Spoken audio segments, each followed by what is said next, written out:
very good evening to all of you, friends. A very good evening to all of you. Welcome to BYJU'S Exam Prep, the most comprehensive preparation app for all exams. So, friends, today we are back with this very important session on weekly legal current affairs. In this particular session, we will be discussing about certain very important legal development that has happened in the week before.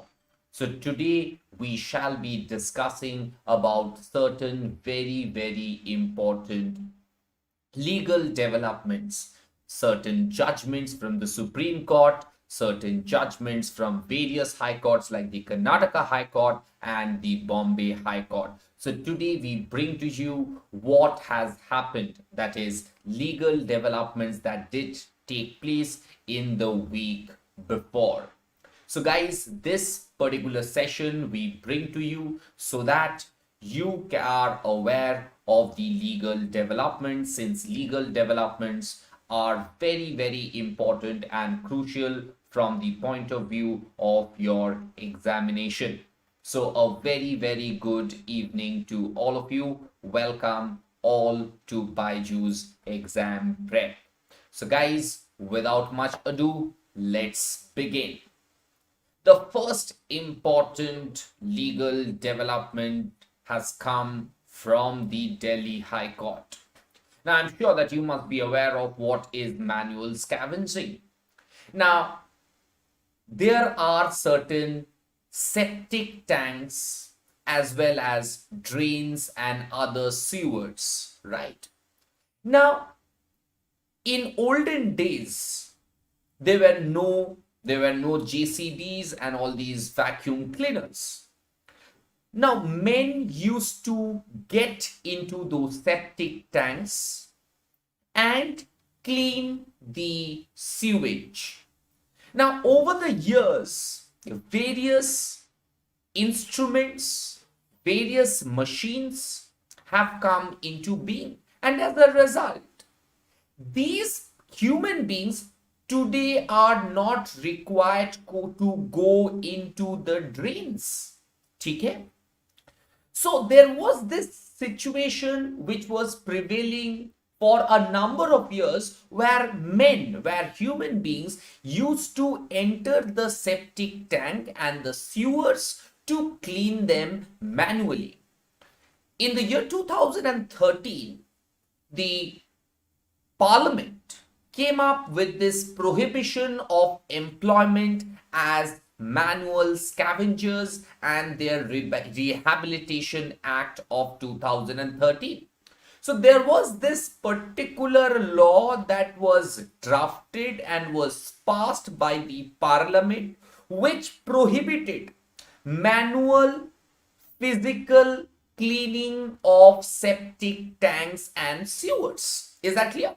So there was this law that categorically prohibited. Now, why did this law come into being? Because, when a human being enters a sewers or a septic tank, there is too much of toxic gases. Now, if you inhale those gases for a long time, you might die. So to prevent these kind of accidents from happening during cleaning activities of these septic tanks, the Union Parliament came up with this particular law called Prohibition of Employment as Manual Scavengers and their Rehabilitation Act of 2013. Now, if I tell you just the order of the court, it's very simple, but you must have a background idea about what is manual scavenging. Am I clear? Is that clear, everyone? You must have an idea of what exactly is manual scavenging. Manual scavenging means cleaning human beings, physically cleaning these septic tanks, these sewers, Is that clear? These are all the high drains, okay, from which a lot of waste are taken out from the city and are traveled to a bin. Is that clear, everyone? So the parliament made a law about prohibition of employment as manual scavengers. Now, nonetheless, the law was passed. The law came to be passed. Now, of course, the law came into being in 2013, right? 2013. But over the years, even after 2013, India has witnessed a number of tragic incidents, taking place due to manual cleaning of these septic tanks. Of course, the law says there is a prohibition over there, but still it continued. Now, what is this facts of the case? So there was this man called Chandalia who went into the sewer to clean the high drain, and after inhaling the toxic gases inside, he felt unconscious. Now, since the first person who went into the sewer fell unconscious, the other person, Mr. Kumar, had to enter the sewer to rescue Chandalia. So Chandalia and Kumar are these two people. Chandalia goes into the sewer first. He gets unconscious. To rescue Chandalia, Kumar goes inside. Even Kumar felt unconscious. These two gentlemen were taken to the hospital because they were unconscious. Now, the hospital authority says that they were brought dead in the hospital. So, before reaching the hospital itself, they died owing to the intoxicated gases that they inhaled inside the sewer. So, these two persons died while cleaning a manhole. I'm sure that you guys know high drain, manhole, sewer, septic tank, that is all. So these two people lost their life. Now, the parliament has prohibited manual scavenging. The parliament has prohibited. But even thereafter, we see that people, human beings, are asked to go inside these manholes, these sewers, these septic tanks, these high drains for cleaning purposes. Now, who is the person who is in charge of cleaning and all these things? The Delhi Development Authority. So the Delhi Development Authority, who was in charge of the entire activity, had to be held accountable for this violation of the law. So finally, the Delhi High Court, we see that the Delhi High Court directing the Delhi Development Authority to pay a sum of 20 lakh, 10 lakh to the first family, 10 lakh to the other family, 10 lakh each to the two families who has lost a member due to this activity. These two people died due to inhaling these toxic gases inside the manhole or the sewer. So the Delhi High Court directed that the Delhi Development Authority pays a sum of 10 lakh rupees to both these families. 10 lakh rupees to Chandalia's family and 10 lakh rupees to Kumar's family for their irreparable loss of their family member. Is that clear, everyone? Is that clear, everyone? Okay. Any doubt? Okay. So now let's see, what did the Delhi High Court exactly say? The Delhi High Court very categorically said that it is absolutely unfortunate It is unfortunate that even after 75 years of independence, poor people are forced to work as manual scavengers.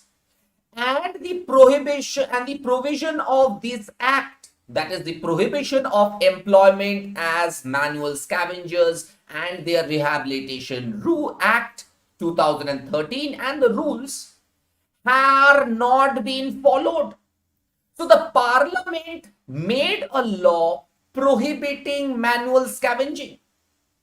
This law has not been followed on the ground. So a direction was given, pay 10 lakh each to both the families of the deceased. Am I clear to each and every one of you? Any doubt you have, do let me know. If you guys have any kind of doubts, please let me know. Okay? Is that clear, everyone?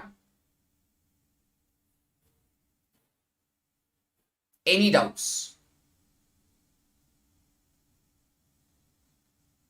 Okay, let's move on. Let's move on to the next important development. Now, the Supreme Court, there was a petition that was filed in the Supreme Court saying that India should have a two-child policy. India should have a two-child policy. That means a father and a mother can have at max 2 children. Now, a PIL, a public interest litigation, a writ petition under 32 of the Indian Constitution was filed in the Supreme Court asking the enforceability of the two-child policy. Now, the Supreme Court, which I think the Chief Justice of India, Justice U.U. Lalit, was presiding over this bench which heard this petition. Justice Lalit, the Chief Justice, said that, now, please try to understand, there are separate spheres under the Indian Constitution. So you have the legislature, which makes law. You have the executive, which implements the law. And you have the judiciary to settle disputes. Now, making the law is the domain of the legislature. Making a particular law comes under the domain of the parliament or the state legislature. Now, can the Supreme Court make laws? Of course not. The power of the Supreme Court is to solve disputes as per the law that is made by the parliament. Now, can the Supreme Court gets into execution? No.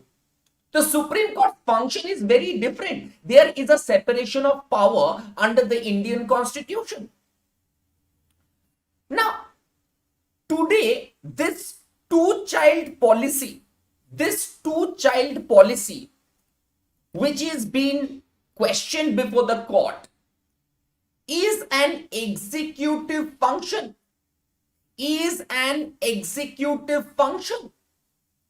Now, executive function cannot be done by the Supreme Court themselves. So the Chief Justice of India inquired that how can the Supreme Court enforce a policy? The enforcement of a policy is vested with the executive.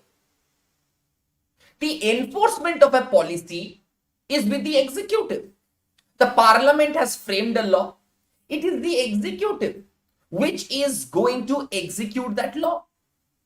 Now, what we see over here, the Chief Justice of India and the bench said that it might be a very idealistic concept you are talking about, keeping in mind the huge population that we have in India. So we have a huge population in India. But can the judiciary enter into the domain of the executive? I'll give you an example. Now, there are so many cases pending in the Supreme Court. More than 2 crore cases pending in the courts in India. Now, tomorrow the parliament says the judges are not doing their work properly. The Supreme Court, the High Court, the courts below, they are not functioning properly. We are going to decide cases. Can the parliament say that? No, it cannot say that. Because the judiciary under the constitution is vested with certain rights. The judiciary under the constitution is vested with certain rights. Similarly, the executive has certain rights.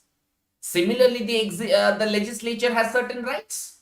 There is a separation of power that exists. There is a separation of power that exists. So we cannot tomorrow usurp one branch of the constitution, cannot usurp the powers that are vested to the other branch. Am I clear to each and every one? Is that clear? Every one of you.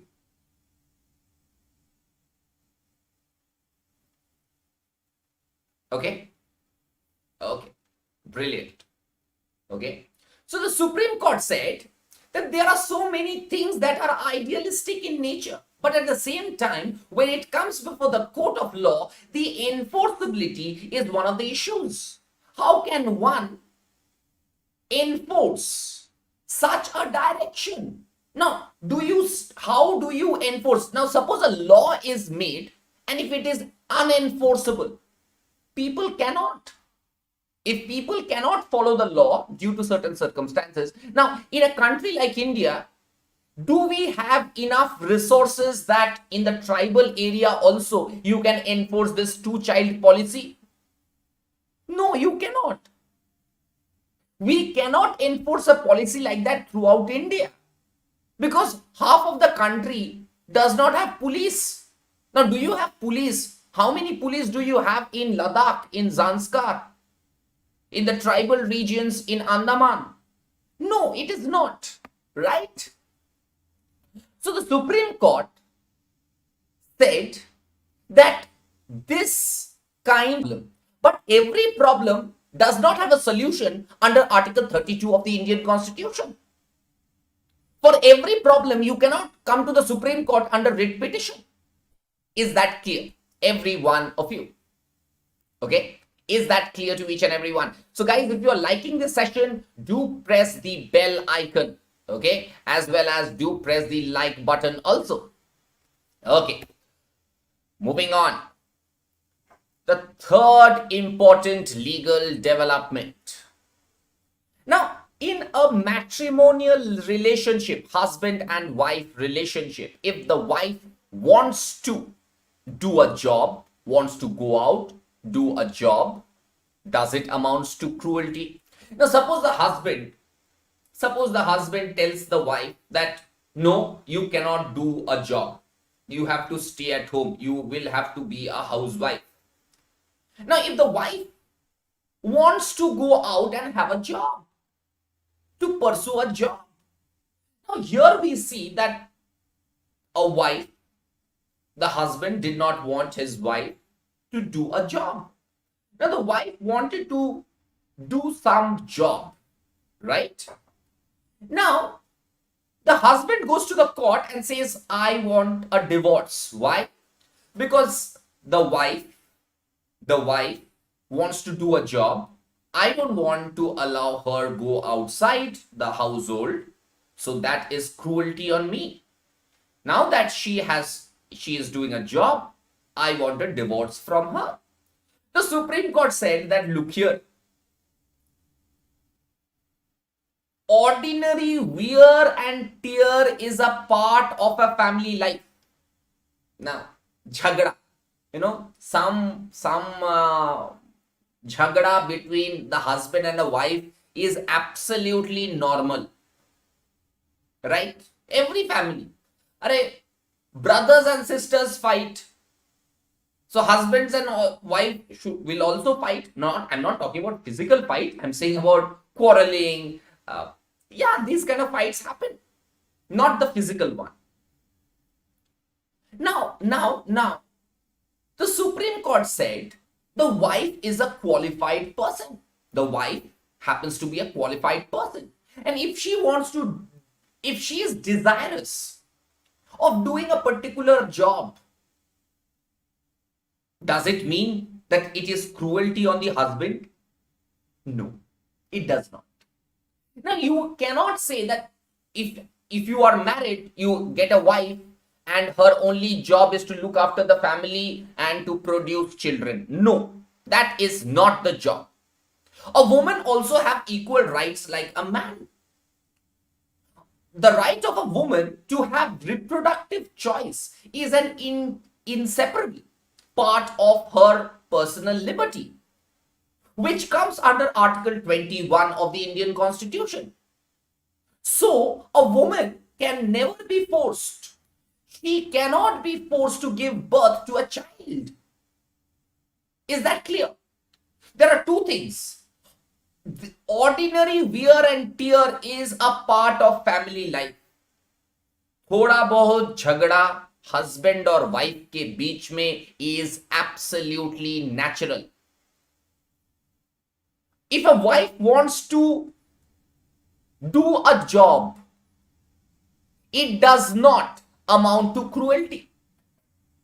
And a woman cannot be said that her job after marriage is just to produce children. No. She has equal rights like a man under the Indian Constitution. She also cannot be denied her Article 21 rights. Am I clear? Am I clear to all of you? Is that clear, everyone? So okay, is that clear, every one of you? Any doubts?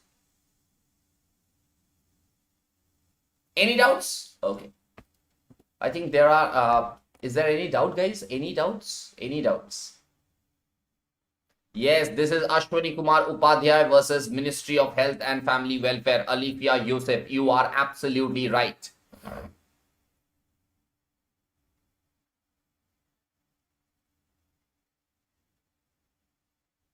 Okay. Can we move ahead? Okay. The next important thing, the next important development comes from the Supreme Court itself. The Supreme Court has held that any confession that is made before the police is not admissible as an evidence in a court of law.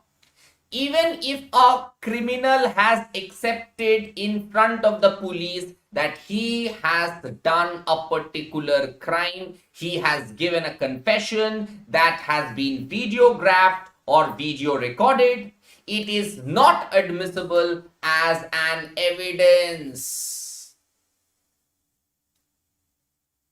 The trial court as well as the appellate court, the High Court, said that it was a voluntary statement, it has been videographed, it is enough as an evidence. No, the Supreme Court says no, it is wrong. Even if a confession is made before the police, which is videographed, whatever be the kind of recording of that confession, it is inadmissible in a court of law. Is that clear? The Supreme Court relied on Article 20, subclause 3, right against self-incrimination. I'm sure you guys know the meaning of right against self-incrimination.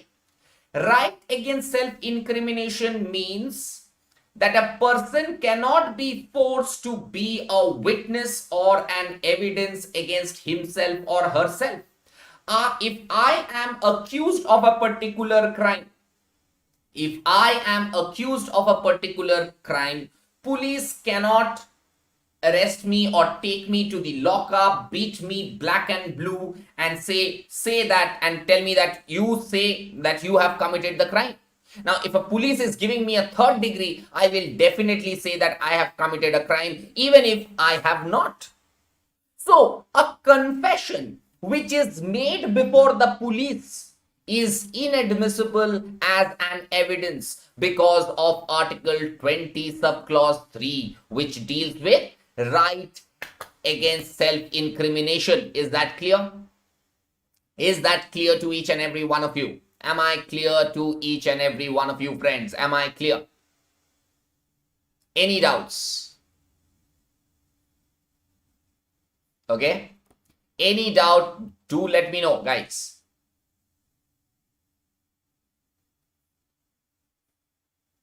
Okay, so what can be said is the fact that a confessional statement,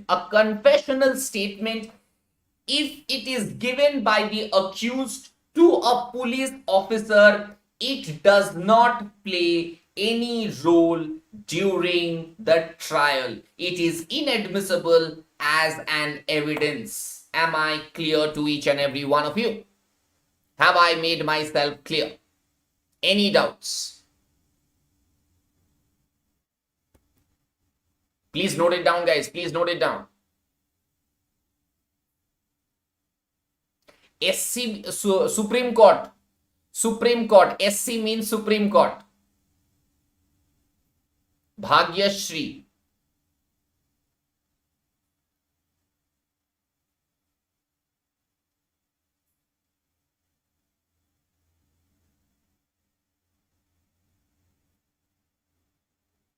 Okay.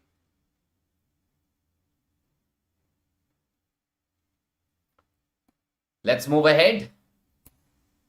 But before moving ahead, BYJU'S Exam Prep brings to you BYJU'S Exam Prep Test Series. So if you want to ace your CLAT and other law entrance examination, do get the test series, which contains 45 mocks. Very, very important. 45 mocks covering all legal law entrances. So we have 20 CLAT mocks, 25 non-CLAT mocks, which would include SLAT, ALET, Maharashtra CET, okay, and others.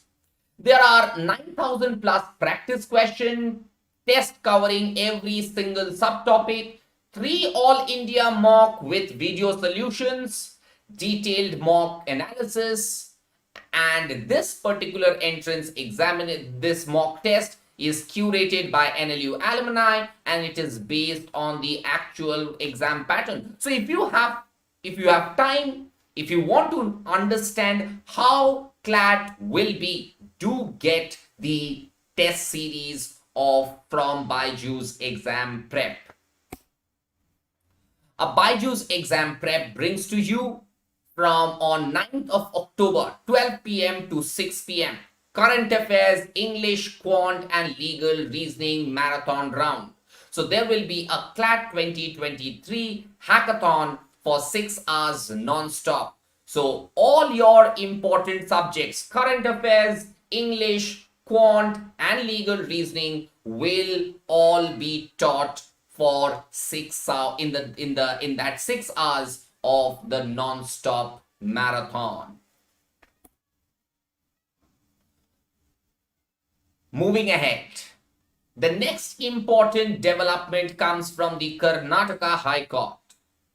Now, when a lawyer is appearing for his client, and suppose a lawyer loses his case, suppose the lawyer was unable to provide a relief to his client, can the client thereafter sue the lawyer for cheating or fraud? Now, this is very interesting. Now, suppose a lawyer is hired by a particular person to represent him in a court. And suppose the lawyer loses the case. Suppose the lawyer loses the case. Can he be sued for fraud or cheating? The Karnataka High Court says no, he cannot be.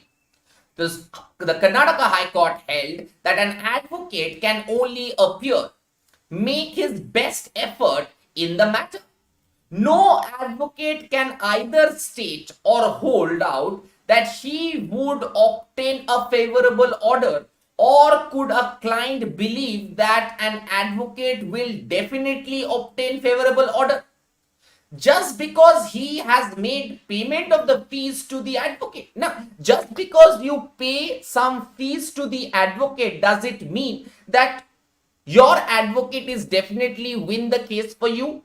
No, it is not. It is not so. Am I clear? So, it is the duty of the lawyer to represent his client and to make the court, to reason out to the court, to defend his client in the best way possible. But getting a favorable order in favor of his client is no. It is for all litigants to understand that an advocate can only make best efforts in the matter and the case would be decided on the basis of merits. It is bound to happen that one will win and the other will lose. So every case, one party wins and the other party loses. So the advocate for the losing party will definitely go to jail if that be so. So you cannot sue your advocate for cheating or fraud for losing a particular case, because winning or losing a particular case depends on the merits and on the facts and circumstances and the merits of the case. Is that clear, everyone? The appellate court, Raki, in the previous development that I was talking about the evidence, the appellate court is the, suppose you go to the trial court, district court. Against the order of the district court, you go to the high court. So high court becomes the appellate court.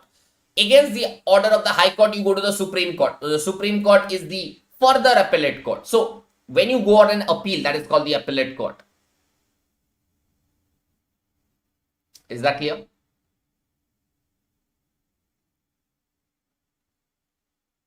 Can we move ahead? So the Karnataka High Court says, merely because a client were not to succeed in the matter and favorable orders were not passed in favor of that particular client, the said client cannot make out a case for fraud which has been committed by the advocate or under section 406 or 420 of the IPC. This would, if this happens, then this would lead to a disastrous consequence. Now, you cannot sue a lawyer just because he has lost a particular case. Am I clear, all of you? Is that clear, everyone? Any doubts, please let me know. If you guys have any doubts, you are most welcome to ask me your doubts.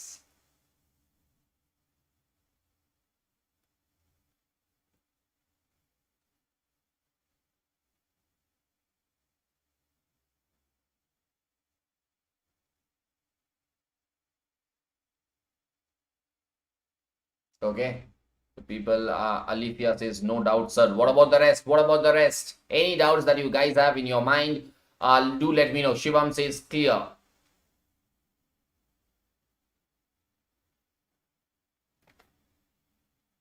Okay.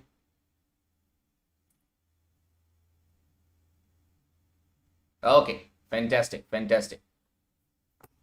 Okay, now, before moving ahead, 7th October, important questions on legal reasoning by Nivedita at 9 p.m. 9th October, important question on English, 9 p.m. by Krishnendu. 10th of October by Shalik, you have important question on historical events.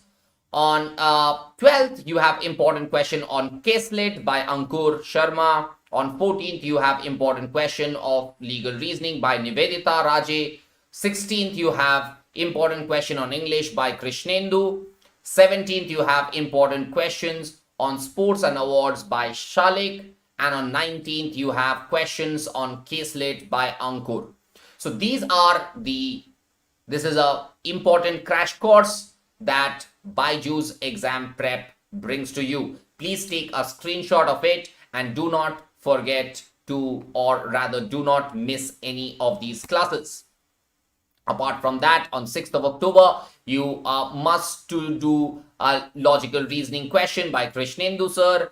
On 8th, you have Abhimanyu sir taking must do current affairs question. On 11th, you have must do English question by Alpa ma'am. On 15th, you have must do current affairs question by Abhimanyu. On 18th, you have must do English question by Alpa. and on 20th you have must do logical reasoning questions by Krishnendu. So I'm sure that you are aware of this daily schedule. So guys, do subscribe and press the bell icon of our YouTube channel. Do follow us on our Instagram page. Do like our Facebook page, and definitely do not forget to join our Telegram channel. And above all, I'm sure you guys have already downloaded our app from our Google Play. If you haven't, get it today itself. I want each and every one of you to download the app of BYJU'S Exam Prep so that you get a lot of advantage and help insofar as your preparation for CLAT 2023 is concerned. So guys, with this, we come to the end of this session. Thank you very, very much. God bless you. Stay home, stay safe, stay healthy. Have a great week ahead. Thank you. Bye-bye. Take care.